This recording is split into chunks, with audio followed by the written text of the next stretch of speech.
আসসালামু আলাইকুম ভাই, এগুলো পাউডারের জন্য নিতে পারেন। কালো ক্যাপ হবে না, হলুদ হবে, হইলে বইলেন। ঠিক আছে, এগুলো আমরা মধুর জন্য 750 গ্রাম, আচারের জন্য 600 গ্রাম, আর পাউডারের জন্য এটা 200 গ্রাম পারফেক্ট হবে, বুঝছেন। আর আপনার ওই যে এর আগে যেটা কালোটা বলছিলেন না, এই যে কালোটা, এই যে কালোটা, এটা 200 গ্রাম কম হবে ভাই, যেহেতু পাউডার, কফির পাউডার, এই জন্য বলতেছি। ঠিক আছে, আপনি এটা নিলে পারফেক্ট হবে। কিন্তু আমি ট্রাই করে দেখবো যে কালো ক্যাপ আছে কিনা, যদি থাকে তাহলে দেবো, নাহলে হলুদটাই নিতে হবে ভাইজান। ভালো মন্দ জানেন। ঠিক আছে,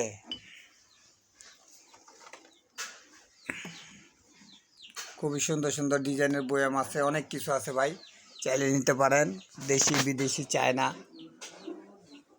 এগুলো সব পানির বোতল, এগুলো সব কাঠের ঢাকনা, খুবই চমৎকার ডিজাইন।